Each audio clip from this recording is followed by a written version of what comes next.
Curry ಎಲ್ಲ ಬೀದರ್ ಮಂದಿಗೆ ದತ್ತರಿಗೆ ನಡೆದಿದ್ದೆವು. 3 ಗಾಡಿ 5 ಮಂದಿ ಇದ್ದೆವು. ಏನದ ಊರಾಗಿಂದ ಬಿಟ್ಟಿದ್ದೆವು. ಸೀದಾ ದೊಡ್ಡಳ್ಳಿಕಲ್ಗೆ ಹೋದೆವು. ಚಾ ಕೊಂಡೆವು.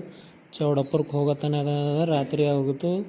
ಆಯ್ತು MS ಪಾಸಿಂಗ್ ಮ್ಯಾಗ ಏನದ RCB ನೋಡಿ ದಿಲ್ ಖುಷ್ ಆಯ್ತು. ಬಂದೆವು ನೋಡ್ರಿ ದತ್ತರಿಗೆ ಬರತನೇನು ಪೂರಾ ಮಾರಿ ಖಾಳಿ ಹಂಗೆ ಹೋಗ್ಯದ. ಆಯ್ತು ಅಲ್ಲಿ ಬಾಕಲ್ ಬಲ್ಲಿ ಏನದ ಅಂದ್ರೆ ಬಳಕೆ ಆಯ್ತು. ತಿಂದೆವು ಪಾರ್ಸದ ಅನ್ಕೋತ ಮುಕ್ಕೊಂಡೆವು. ರಾತ್ರಿ ಉಂಡು ತಿಂದು ಬೆಳಗಾಯ್ತು ಸೀದಾ ನದಿಗೆ ಹೋದೆವು. ನದಿಗೆ ಹೋಗಿ ಇಸಲ್ ಆಡಿದೆವು. ಆಯ್ತು ಥೋಡೆ ಮಜಾ ಮಾಡಿದೆವು. ಮಸ್ತ್ ಮಜಾ ಮಾಡಿದೆವು. ನೋಡ್ರಿ ಜರ ಹೆಂಗೆ ಮಾಡಿದೆವು. ಚಂದ ಆಡ್ಕೋತ ಮುಟ್ಕೋತ ಅವೆಲ್ಲ ಕಟ್ ಮಾಡಿದ್ದೀವಿ. ಥೋಡೆ ದೊಡ್ಡದಾಯ್ತದ ಅಂಥೇಳಿ ಆಯ್ತು ಮೈಯೆಲ್ಲ ತೊಳ್ಕೊಂಡು ಅಲ್ಲೇ ದೇವ್ರಿಗೆ ದರ್ಶನ ಎಲ್ಲ ಮಾಡ್ಕೊಂಡು ದೇವ್ರ ದರ್ಶನ ಎಲ್ಲ ಮಾಡ್ಕೊಂಡು ಸೀದಾ ಬಂದು ದಿನ ನಮಸ್ಕಾರ ಹಾಕೋತ ಬಂದೆವು.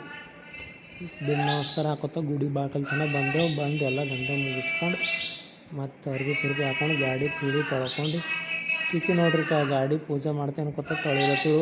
ಆಕಿನ ಕೂಡ ಮಜಾ ಮಾಡ್ಕೊಳ್ತಾ ಹಾಗೆ ಆಕಿ ನಾವು ಗಾಡಿ ಪೂಜೆ ಮಾಡ್ಕೊಂಡು ಮತ್ತು ಈಕಿನ ಕೂಡ ಮಜಾ ತೊಗೊಂಡೆವು. ಹಾಗೆ ಹೂವಿನ ಸರ ಅದು ಇದು ಅನ್ಕೋತ ಅಲ್ಲಿಂದ ಗಾಡಿ ಪೂಜೆ ಮಾಡ್ಕೊಂಡು ಗುಡಿ ಬಲ್ಲಿ ಬಂದು ಮತ್ತು ನೀರು ತರ್ಲಕ್ಕೆ ಹೋದೆವು.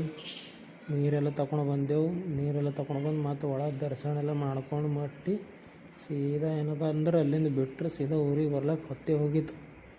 ಬಂದೆವು ಊರಿಗೆ. ಹಂಗೆ ನಮಗೆ ಭೀ ಏನದಪ್ಪ ಅಂದ್ರೆ ಲೈಕ್ ಮಾಡಿರಿ, ಸಬ್ಸ್ಕ್ರೈಬ್ ಮಾಡಿರಿ. ನಮಗೆ ಭೀ ಲೈಕ್ ಮಾಡಿ ಬೆಳೆಸಿ.